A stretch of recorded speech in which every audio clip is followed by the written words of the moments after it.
అంటే మాకు ఇప్పుడు రెండు అంశాలు ఇక్కడ 42% రిజర్వేషన్ బీసీలకి కోసం తీసుకొచ్చినటువంటి బిల్లు సంబంధించి పార్లమెంట్ నుంచి మేము తీసుకొని వచ్చిన తర్వాత కూడా పంచాయతీరాజ్ గతంలో ఉన్నటువంటి పంచాయతీరాజ్ యాక్ట్లో ఉన్నటువంటి క్యాప్ని మేము తొలగించకపోతే అది తీసుకొచ్చిన తర్వాత కూడా అది అడ్డంగా ఉంటుంది కాబట్టి దానికి సంబంధించి ఆర్డినెన్స్ ఇచ్చాం. అంటే మేము మొత్తం వ్యవస్థలన్నింటినీ కూడా క్లియర్ చేస్తూ ఉన్నాం. 42% రిజర్వేషన్ ఇవ్వడానికి ఎక్కడెక్కడ మార్గాలు అవసరం సుగమం చేయాలో వాటన్నిటిని క్లియర్ చేసుకుంటూ పోతా ఉన్నాం. గవర్నర్ గారికి పంపించాం, మీ అందరికీ తెలిసిందే. మేము ఆశిస్తా ఉన్నాం గవర్నర్ గారు కూడా డెఫినెట్గా ఆర్డినెన్స్కి ఆమోద ముద్ర వేసి పంపిస్తారండి.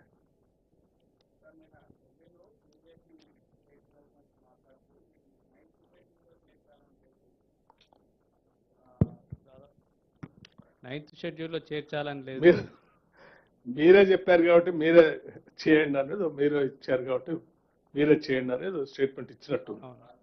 దాదాపు అంటే కోర్టులో పెండింగ్లో ఉంది తమిళనాడు అని ఆయన అన్నారు. మీరే హామీ ఇచ్చారు కాబట్టి మీరే చేయండి, మీరే మాకే సంబంధం అని.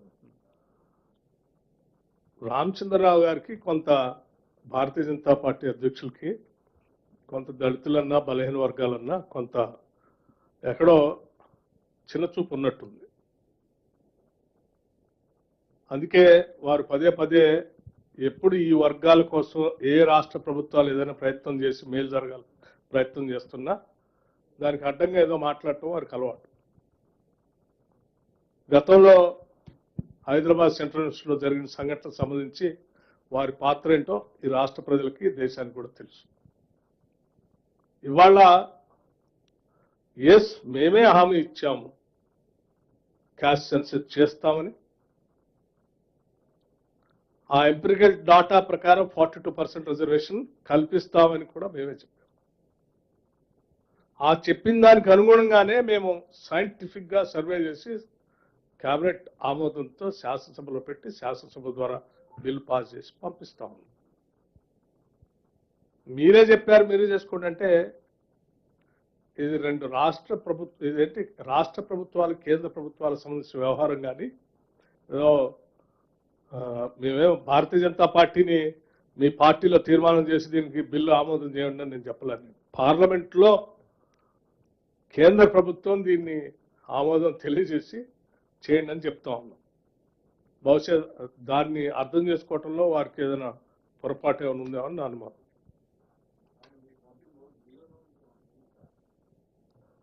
ఇటువంటి లీగల్ నోటీసులకి భయపడేవాడు కాదు బట్టి Vikramarka. I stand by what ever I set.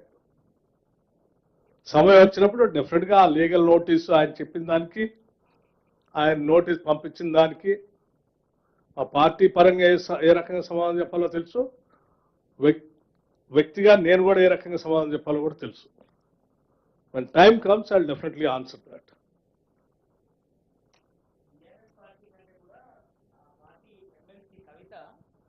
సానుకూలంగా మీ ప్రభుత్వం మీద ఉంది. ఖచ్చితంగా ఆర్డినెన్స్ ద్వారానైనా ఖచ్చితంగా 42% రిజర్వేషన్ వచ్చే అవకాశం ఉంది. లేదంటే మాత్రం ఖచ్చితంగా పెద్ద ఎత్తున ఆందోళన చేపడతాను. ఇప్పటివరకు సానుకూలంగానే ఉన్నాం, కాంగ్రెస్ పార్టీ తీసుకున్న నిర్ణయానికి సానుకూలంగా ఉన్నాను అంటుంది.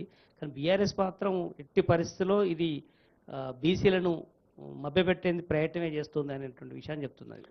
మభ్యపెట్టే కార్యక్రమం ఇందులో ఏదైనా ఉందని అంటే వాళ్ళు చేశారు కాబట్టి అందరూ అట్లాగే చేస్తారనే ఆలోచనలో వాళ్ళు ఉండొచ్చు.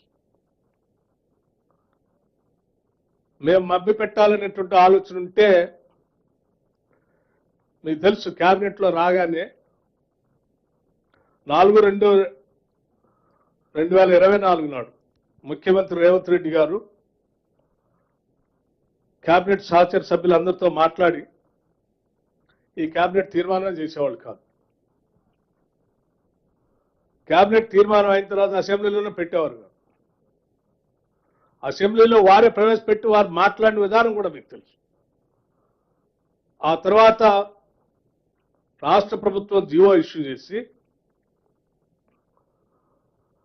10/10/2024 ప్లానింగ్ శాఖ ఈ క్యాస్ట్ సర్వేని